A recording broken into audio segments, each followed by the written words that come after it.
Eu sei que obras vêm à sua mente quando você ouve falar de arte clássica. Esculturas gregas, o Davi de Michelangelo ou a Mona Lisa de Leonardo da Vinci. Mas e se eu te disser que esse termo, essa compreensão do que é o clássico pode estar não errado, mas incompleta? Olá, o meu nome é Ana Lívia, eu tenho 19 anos, eu sou artista e estudante de filosofia. Eu faço obras realistas e clássicas. Se você quiser acompanhar mais, é só seguir meu Instagram, anabeck.art. E nesse vídeo eu quero esclarecer para você um significado muito maior que o termo clássico possui e que poucas pessoas falam sobre isso. Na verdade, eu nunca vi ninguém falar sobre isso. E essa visão vai te trazer muito mais critério e vai aguçar a sua percepção do que é arte. Então, começando por um sentido mais específico e técnico, digamos assim, de clássico, a gente vai estar falando de dois períodos históricos que ficaram marcados por obras de arte que buscavam representar o ideal do ser humano. Na Grécia Antiga, a visão de mundo era influenciada pela filosofia platônica e pela mitologia grega, onde o homem era visto como a concepção mais bela do universo e a arte deveria representar isso de maneira idealizada. Na filosofia platônica, a gente tinha uma teoria de que acima dos seres humanos, acima do homem, existe um mundo ideal, que difere da mitologia grega, não são os deuses da mitologia grega, mas é de certa forma um mundo divino, onde existem conceitos absolutos e perfeitos de beleza, bondade e verdade. Então isso deveria ser representado através da estética das obras de arte. Por isso que a gente vai ter corpos humanos nas esculturas greco-romanas representados com proporção, com equilíbrio, com harmonia, com simetria. É uma beleza leve que beira a perfeição. Esse era o objetivo. Bom, mas eu falei que a visão de mundo também era influenciada pela mitologia grega. E, para quem conhece um pouco das histórias, a gente sabe que os deuses da mitologia greco-romana não são perfeitamente morais. Zeus, por exemplo, tem impulsos que ele não sabe controlar. Ele é infiel à sua esposa.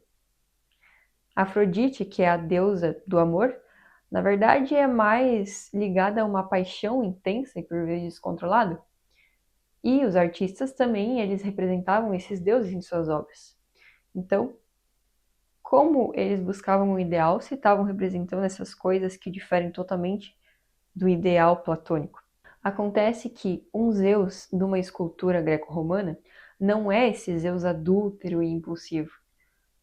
O Zeus na escultura representa o poder, o equilíbrio, a beleza desse Deus. Através da estética, eles removem essas imperfeições humanas. Então, a arte grega clássica, ela retirava todos os males, as imperfeições humanas e representava então esse ideal do que deveria ser o ser humano. A estética incorporava as virtudes, relacionando a beleza com o bem ideal.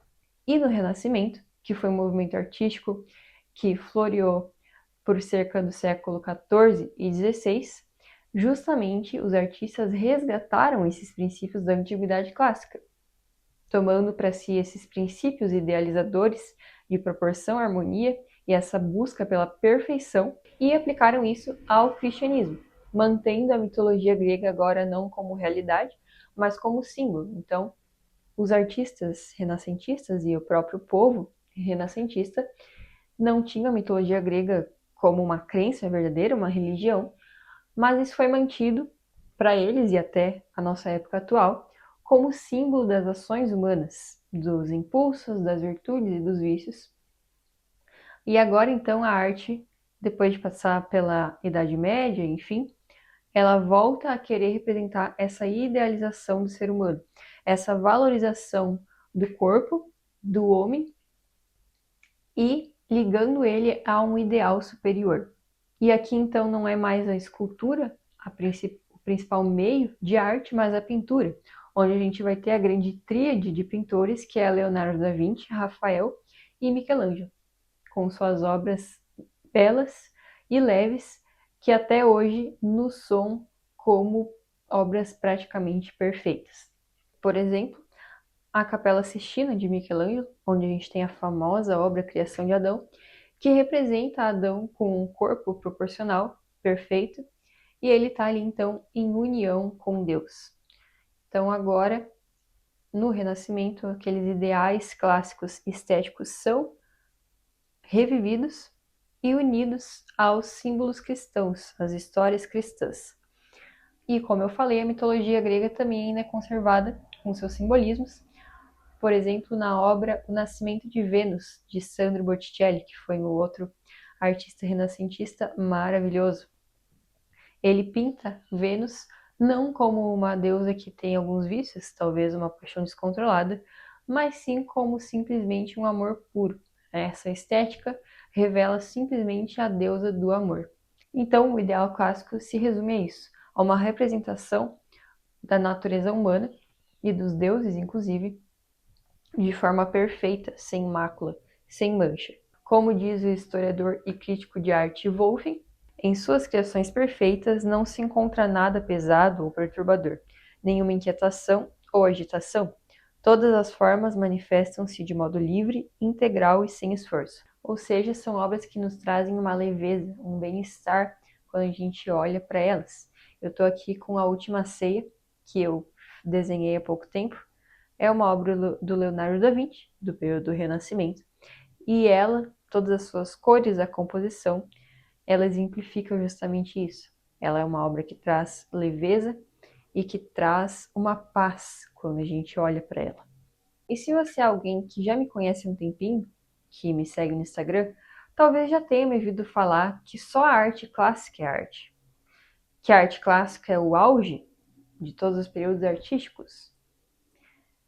Bom, e será então que eu estou reduzindo a arte clássica a somente dois períodos muito específicos da história e jogando no lixo todo o resto de arte que foi produzido antes e depois? É aí onde entra um sentido bem mais amplo do termo clássico. Para pensar um pouquinho aqui comigo agora sobre a literatura, sobre livros. Quando a gente fala de livros clássicos, a gente pode estar sim se referindo a obras que foram escritas nesses dois períodos, mas de forma mais popular, a gente fala de livros clássicos como aquelas obras que foram escritas e que resistiram ao tempo, aquilo que a gente chama de atemporal, obras que, independente da época e do lugar em que foram escritos, continuam sendo lidas e apreciadas e promovidas porque são excelentes, porque têm uma qualidade artística excelente e porque conversam com situações do ser humano que vão ser sempre pertinentes a nós. Então, não importa o quão distante essa obra está de nós em questão de data ou local onde foi escrita, ela pode conversar comigo, porque ela fala sobre situações humanas de maneira universal. A gente tem a Ilíada e a Odisseia, que foram escritas por Homero por cerca de 800 a.C., mas a gente também tem um escritor brasileiro maravilhoso, que é o Machado de Assis, que nasceu ali em 1839, e os dois são clássicos. Olha quantos séculos de distância, e os dois são considerados clássicos. Por quê? Porque os dois contêm aspectos e histórias que conversam com o ser humano. Essas obras se unem num conceito de clássico porque elas contêm uma linguagem bela e universal. E eu penso que o mesmo se aplica às artes visuais, ao desenho e à pintura, mais especificamente. Eu vejo o clássico não como um estilo único, mas como uma conversa constante com o ser humano e com a beleza. Aquelas obras que, não importa o tempo que passar, vão continuar sendo apreciadas e valorizadas porque são excelentes e porque tocam o ser humano de alguma forma.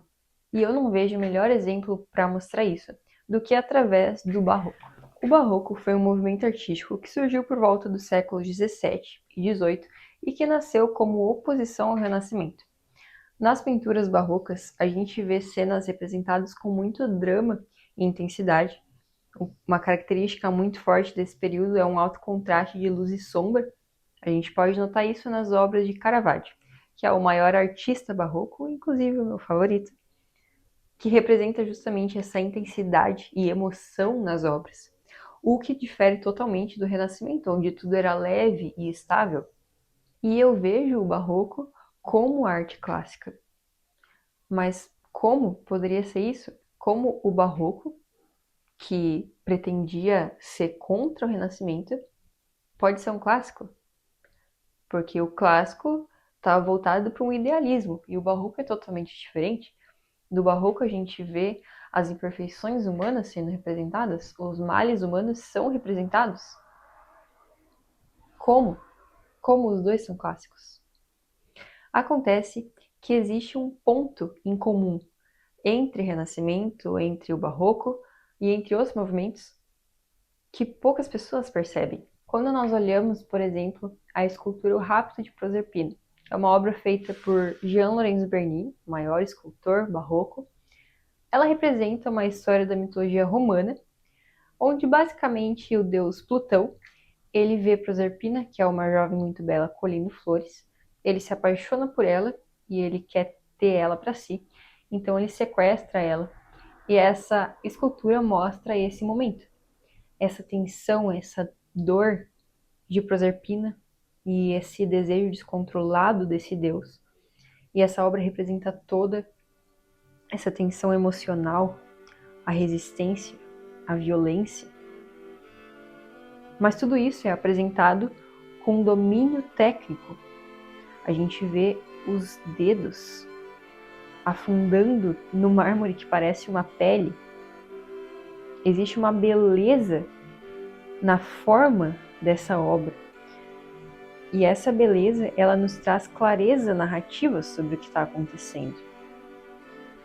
A gente vê o mal, mas dentro de uma estrutura que não glorifica o mal.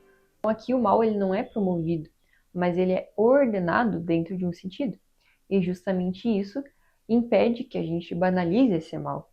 Nós somos seres humanos, então aquele idealismo do Renascimento, ele é ótimo, ele é maravilhoso, mas o ser humano ainda vai ter emoções. E a arte representar isso é maravilhoso. A gente se sente consolado porque a gente vê um espelho do que nós passamos.